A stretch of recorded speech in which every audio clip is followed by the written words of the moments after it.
No, porque pidieron la expulsión de Iglesias. Sí, pero no prosperó. ¿La de Valdés no? No, parece que no. ¿Y la de Alperovich? Me parece que tampoco. ¿En el Senado tampoco? No, la de Ameri nada más. ¿Y la de Massa? No. Me parece que no, tampoco. Tampoco. No, como vacunó a su suegro. No. Hay expulsiones y expulsiones. Perfecto. ¿Cómo le va, Yamil Santoro? Todo muy bien. Bienvenido. Sos precandidato a legislador, lista Republicanos Unidos. Correcto, junto a López Murphy, en la interna Juntos por el Cambio. Bueno, va a estar lindo, picante, Sí, claro. porque vino Nicolás del Caño. Es un gusto recibirte, Nicolás. ¿Qué tal, Jonathan? ¿Cómo Candidato a estás? diputado, Frente de Izquierda, Provincia de Hola. Buenos Aires. Así En una mesa de izquierda, ¿no? Claramente. Está muy bien, Como está muy nosotros. bien. ¿Estás bien? Bien. Bueno, después tenemos, mirá, qué banda la de allá, dos mendocinos, pues ayer había dos cordobeses, nosotros dijimos, no, traemos dos mendocinos, de Marchi y Petri, ahí en la oscuridad, así que va a estar muy picante. Vamos a tratar de charlar, no vamos a hacer los debates viejos con los cronómetros, a mí no me gusta, que sea fluido, que sea charlado, apelando al poder de síntesis. La producción ha preparado como algunos disparadores para hablar con ustedes. ¿Les parece bien? Dale. Bueno, Dale. vamos a empezar con el primero, que me parece uno de los temas de la semana, uno de los temas del día, que es el siguiente, si no se los presento yo. Cuarentena VIP en Olivos. Arranco con Nicolás del Caño. ¿Qué te generó esto?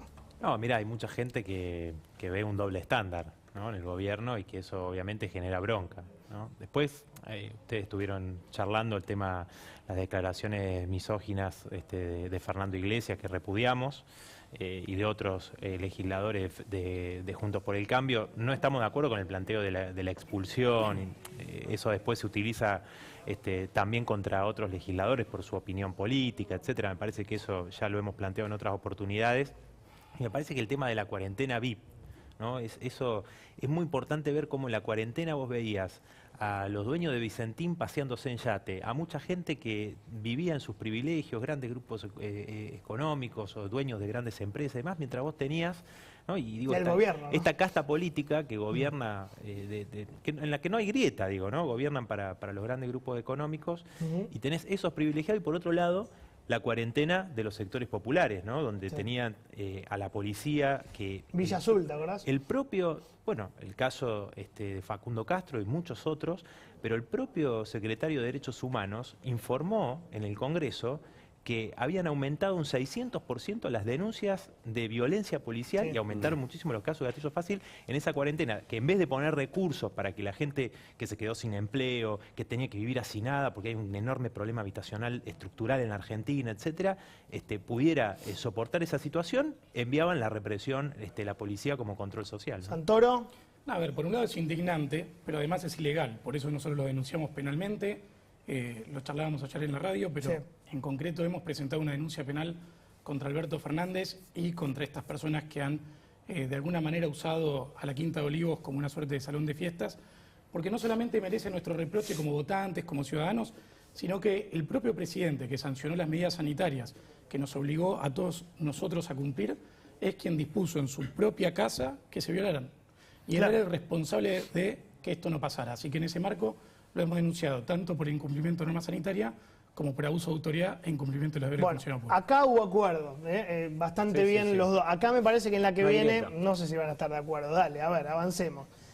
Impuesto a la grande fortuna, ya me imagino del Caño y ya me imagino Santoro. A ver, Nico. No, bueno, nosotros tenemos en el programa fundacional del Frente Izquierda el planteo del impuesto a las grandes fortunas. De hecho, nosotros presentamos un proyecto que defendimos en el Congreso que era distinto al que presentó el oficialismo, porque planteaba primero recaudar 5 veces más de lo que se planteó en la recaudación, que apuntaba no solo a las fortunas individuales, sino también a la ganancia extraordinaria que tuvieron los bancos, los grandes empresarios, los grandes terratenientes también, un impuesto a los grandes terratenientes, y esos recursos tenían una asignación específica muy clara, que era destinarlo a un IFE de 30.000 pesos en aquel momento a todas las personas que se habían quedado sin ingresos, no a promover el fracking o a subsidiar empresarios como hizo el proyecto del oficialismo. Dale, que tienen que contestar, hay que ser rápido. Vos suponés que sos de izquierda y querés que cada día más gente tenga más laburo. Los que dan laburo son los empresarios. ¿Por qué pensás que grabar más agresivamente de lo que ya está grabado en el impuesto a la riqueza va a hacer que los empresarios generen más laburo? No, mirá, no importa si son buenos o malos, digamos. No, si los tipos le cobran más impuestos, no generan laburo. No, yo creo que eso es un chantaje que hacen siempre los empresarios. Fíjate que hay una ONG especializada sobre elusión y evasión de impuestos que hizo un estudio que en Argentina los empresarios, las grandes multinacionales, evadieron y eludieron impuestos por 21.000 millones de dólares en el 2016, lo que equivale a urbanizar todos los barrios populares de la Argentina. O sea que recursos tenemos, el problema Bueno. es que se lo llevan estos sectores. Santoro, impuesto a la grande fortuna. No, a ver, pregunta que no pudo responder recién del Caño hace justamente al quid de la cuestión. Si nosotros grabamos de manera intempestiva a empresarios, a emprendedores, cuando además ya de por sí Argentina tiene una presión tributaria enorme, lo que termina pasando es que cruzan el charco, se van a Uruguay, se van a Perú, se van a cualquier otro lado. Y eso es menos calidad de vida para los argentinos, es menos puestos de trabajo, es menos inversión.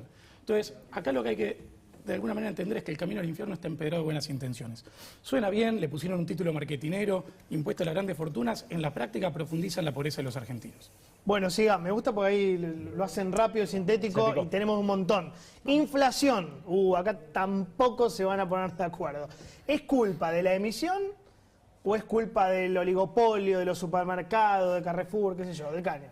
Bueno, a ver, tengamos en cuenta que la inflación Digo Fran, ¿no? no es, Sí. no se lo puede aducir a una sola causa, ¿no? Entonces, obviamente, si vos me preguntás y tengo que optar, los grandes supermercados, los oligopolios que están vinculados a las grandes empresas alimenticias que producen los alimentos, los grandes exportadores que después te trasladan los precios del mercado internacional al mercado interno. Los salarios ellos los pagan en pesos y ellos ganan en dólares y eso se ve en los precios porque ellos quieren mantener o elevar cada vez más sus márgenes de rentabilidad. ¿Y eso quién lo paga? El pueblo trabajador con una enorme inflación. Lo que quedó demostrado con el gobierno de Macri y ahora con el gobierno de Alberto Fernández que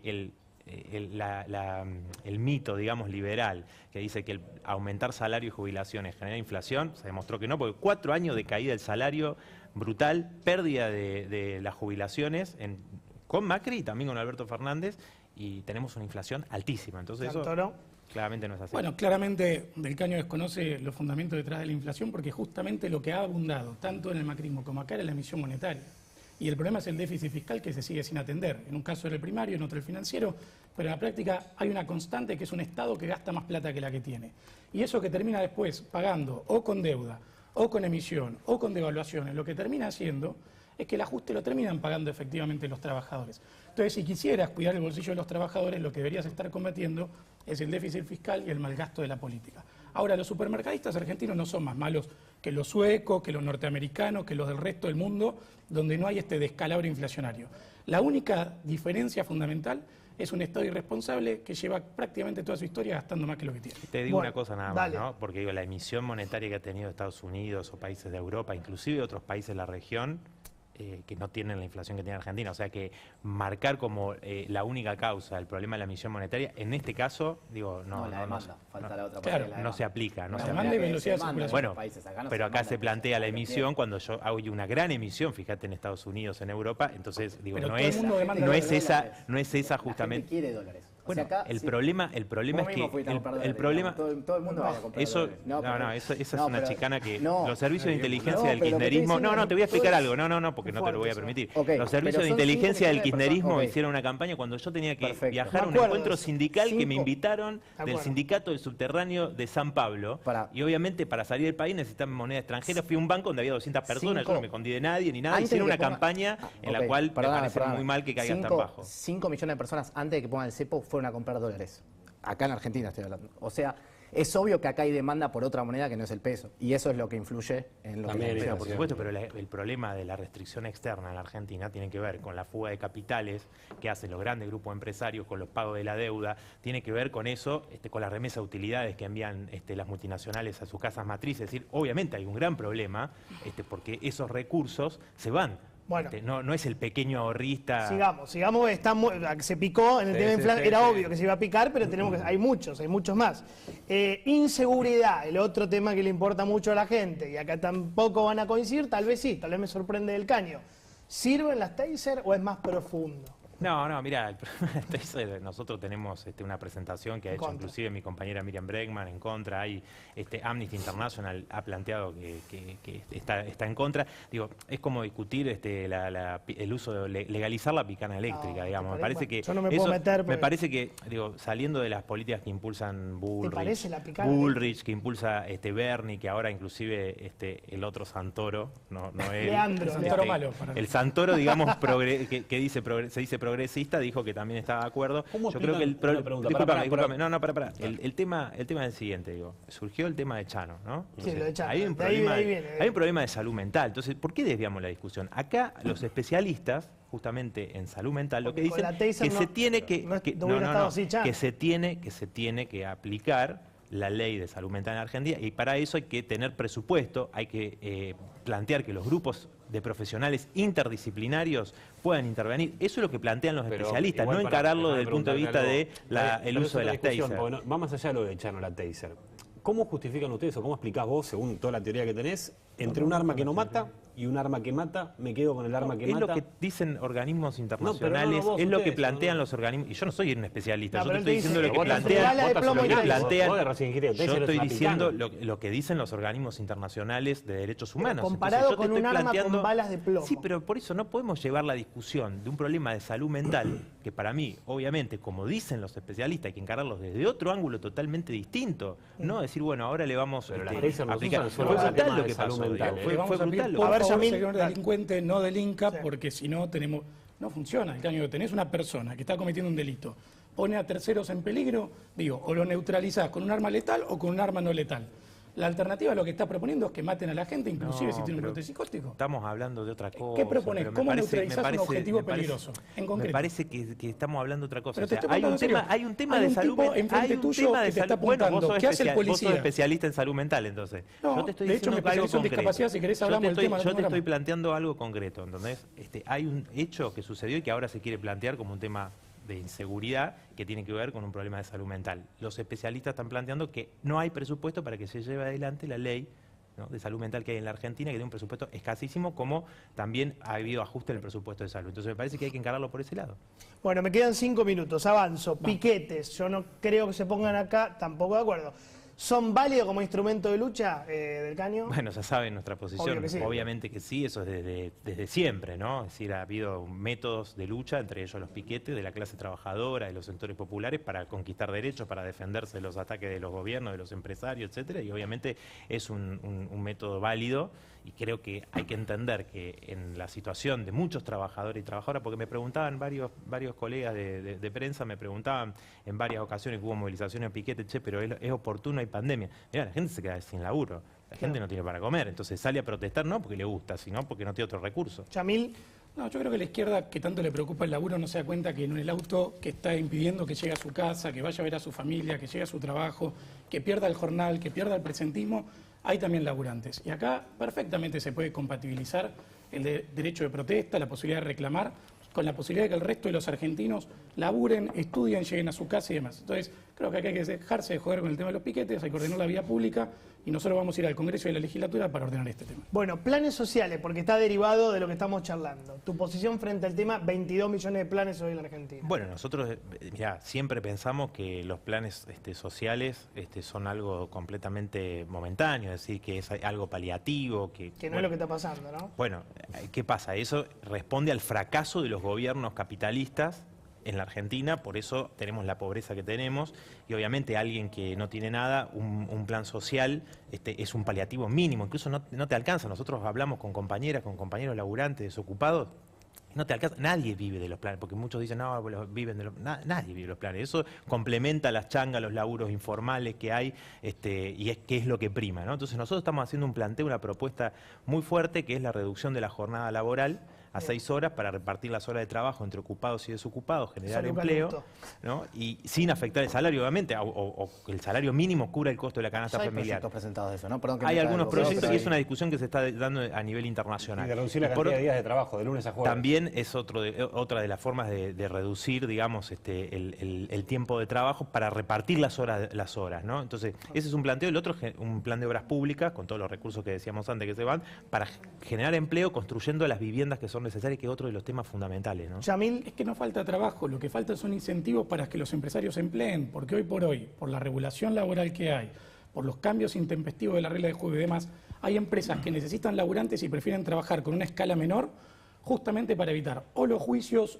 o los cambios. Pero hay un tema de educación que viste lo de Toyota, recién lo hablamos con Eduardo en el pase, que vos lo tenés, sí, pidieron 200 trabajadores y no tenían el secundario completo. Están hace un tiempo buscando 200 trabajadores para lanzar un nuevo proyecto, que lo que están buscando es gente que haya tenido el secundario completo, es el único requisito que piden para poder aplicar a este puesto, y no lo consiguen. ¿no? Básicamente secundario completo. No están pidiendo una especialización en robótica. Lo único que piden es que sepan leer el manual con el cual después van a operar, por supuesto, distinta robótica, ¿no? De la empresa. Y no lo consiguen, y hoy, con toda esta campaña que hubo ya en estos días que se dio a conocer la noticia, no llegaron todavía. Son más o menos 140. Es que los planes profundizan la pobreza. La gente que hoy por hoy cobra un plan tiene miedo en emplearse en blanco porque después tiene miedo de que no pueda volver a acceder al plan.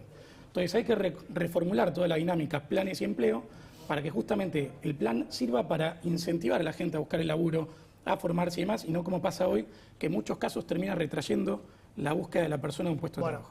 Voy a avanzar para que entre todos, porque ya está Petri, ya está De Marchi que me mira, ¿cuándo venimos nosotros? Ya vamos. Vamos con Santiago Maldonado, porque fue el tema del domingo. El domingo se cumplieron 4 años, ¿verdad? Estoy diciendo bien. Me imagino que deben tener posturas diferentes. Santiago Maldonado. Bueno, es un crimen de Estado que está impune. Es un crimen de Estado que está impune. Digo, no tenés duda de eso, ¿no? No tengo absolutamente duda porque digo, hubo un operativo que fue enviado por Bullrich, Nocetti, que era el segundo, estuvo allí. Digo, y la muerte de Santiago Maldonado se da en el marco de una represión, una protesta social, eso no me cabe la menor duda. Mi compañera Miriam Bregman ha presentado junto a la familia que se investigue, para que se investigue a fondo el espionaje que hicieron a la familia de Santiago Maldonado, a Sergio. Inclusive nosotros cuando estuvimos en Esquel también lo vimos con nuestros propios ojos, la gente que nos mandaban a espiarnos, digo, ¿no? Entonces me parece que es muy claro esto en relación al crimen de Santiago, bueno, también el caso de Rafael Nahuel, me parece que Yamil debería pedirle disculpas a la familia porque vos te burlaste, ¿no? Al contrario, no me burlé. Y acá hay una cuestión concreta. Es una persona que estaba cometiendo un delito, se fugó y se ahogó. No es distinto que una persona que roba un celular el 9 de julio, sale corriendo y lo pisa un auto. ¿Es trágico? Sí. No es responsabilidad del Estado. Digo, el Estado estaba cumpliendo su función, que era perseguir a una persona que estaba en ese momento cometiendo un ilícito, y la persona, en lugar de responder ante la fuerza de seguridad, elige evadirse de la ley. Y eso, lo que sí es lamentable, y ustedes le tienen que pedir disculpas, fue el adoctrinamiento escolar que quisieron hacer con el tema, la vergüenza de un Estado democrático, y de derecho. Eso muestra lo que quieren los liberales. Vos la única forma de aplicar tu programa económico es matando gente, con una dictadura, con represión. Por eso te burlás de la familia de Santiago Maldonado. De arrojarse un río para tratar de evadirse de la ley. Por eso no tenés cara, no te da vergüenza. No te da vergüenza burlarte de la familia. Fue una represión a una protesta social. Fue la represión a una protesta social. ¿Qué politizar? Bueno, fue una represión, pero la envió Bullrich. Claro. La envió Bullrich. Bueno, una represión venía bien y Santiago Maldonado despertó pasiones. Gracias, porque tenemos a los diputados esperando. Bien, lástima que terminamos así. No hay que enojarse. No. Pueden tener posturas diferentes, pero bueno, con respeto. Obviamente. Gracias, Nicolás. No, por favor, gracias. Terminó enojado, Nicolás. Gracias. Yo no sé, Gracias. ¿Vos no? Bueno, no te enojes con nosotros.